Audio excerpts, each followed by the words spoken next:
离开大唐，出高昌城，经过阿契尼国，西南行200余里，翻过一座小山，渡过2条河，再走700里，穿过西面开阔的平原，就到了龟兹。龟兹的东部有一座小城，早已没有了人烟，但是这里盛产良马，因为这些马有龙的血统。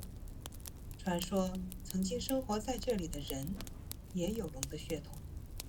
龙族最开始生活在小城北天祠前的一个水池里，祠中供奉有大自在天，因此龙族在这里得到了庇佑，免于被金翅鸟猎杀。太平日子过久了，难免有些无聊，有些不正经的龙就要搞事情。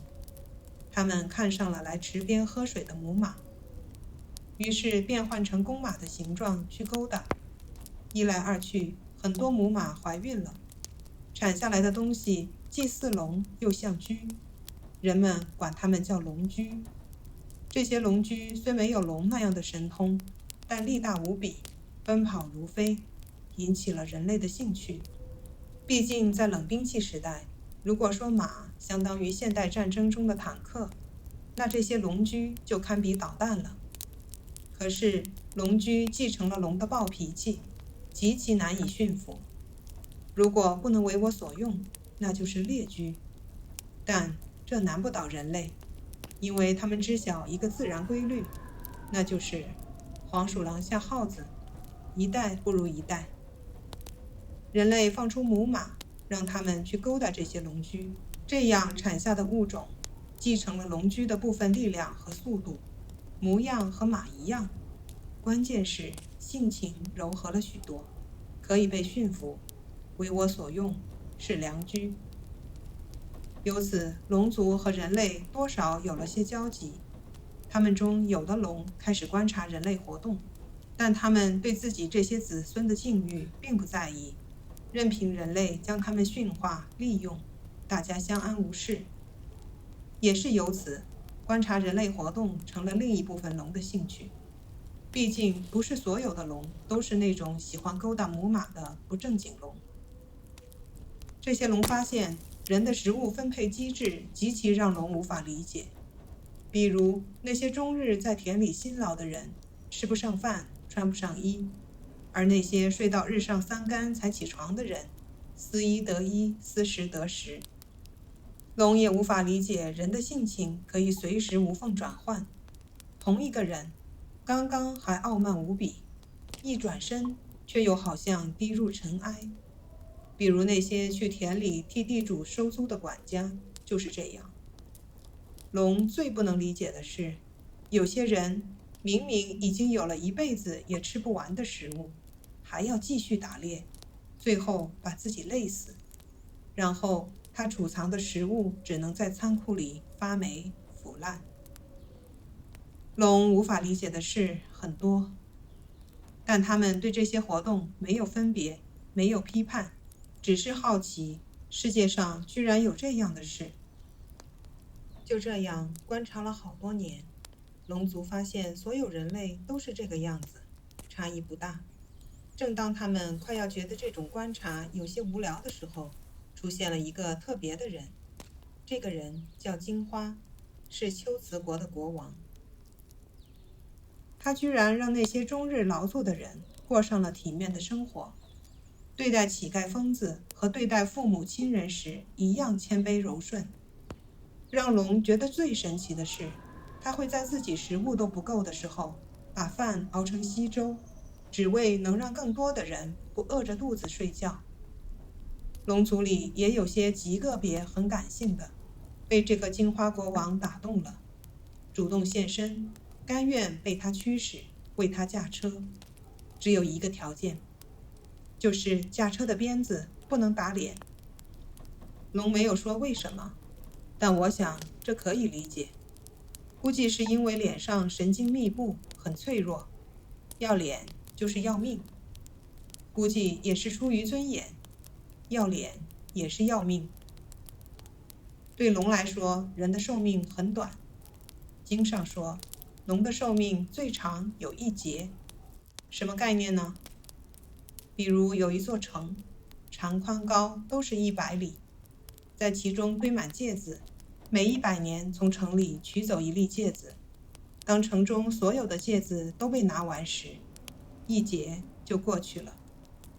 所以在龙的视角下，连一眨眼的功夫都算不上，金花国王的生命就到尽头了。人之将死，其言也善，这是对人而言。怎么说呢？金花国王此时此刻不得不为子孙记千秋，算万代了。在金花国王的视角下，他用自己漫长的一生了解了龙这个物种。此时他对一直与自己和睦相处的龙有了别的想法。我想这也是可以理解的。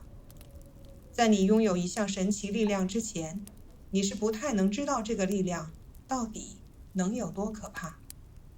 换句话说，只有当你拥有了它，对它充分了解，你才会对它有所忌惮。金花国王害怕自己走后，继任者会被这个力量吞噬。他想利用龙现身时的那个条件，赌一把。他用尽全身的力气把鞭子向龙的脸部甩去。如果龙因此毙命，他为子民除掉了隐藏的祸患；如果龙因此被驯服，那他为子民找到了新品种的良居。怎么都是赢，双赢。龙有神通，能感知到鞭子冲什么地方而来。他躲闪了，又没完全躲闪。躲闪是出于本能，没完全躲闪是因为他不理解这是为什么。鞭子扫在了龙的耳朵尖上，刺骨的疼，身体的和心灵的。龙马上隐身，潜入池底，不再出来了。我想这是可以理解的。伤心了吗？而且在龙族里，此后他没脸再见龙了，几乎可说是社会性死亡了。就这样，金花国王死了，龙也不再出现了。虽然金花国王没有给子民留下新品的良居，但起码也没有隐藏的祸患了。国家兴旺，人口众多，小城里的水源早就干涸了，人们不得不到北天祠前的这片水池取水。那些不正经的龙又蠢蠢欲动了。这次他们看上了人类的妇女，他们变化成男人的样子，勾搭来取水的妇人。一来二去，很多妇人怀孕了。还好，他们生下的孩子还是人类的样子，但是非常勇猛，跑起来马都快追不上了。渐渐的，龙的血脉在这个小城里蔓延开来，以至于后来这个城里所有的人都是龙的后代。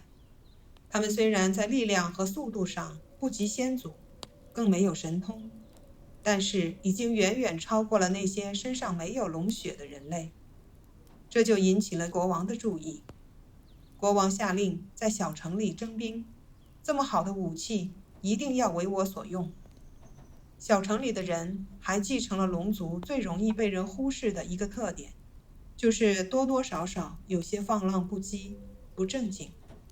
他们不但拒绝入伍，还向国王叫嚣，受人永不为奴。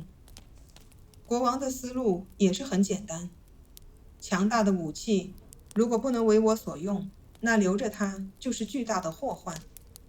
玄奘大师只用了一句话，道尽了惨烈和结果。王乃引购突厥，杀此成人，少长巨鹿，略无教类。意思是，于是国王引来了突厥人，将城中无论老幼都杀掉了，没有活口，城经荒芜，人烟断绝。这就是大龙池及金花王的传说。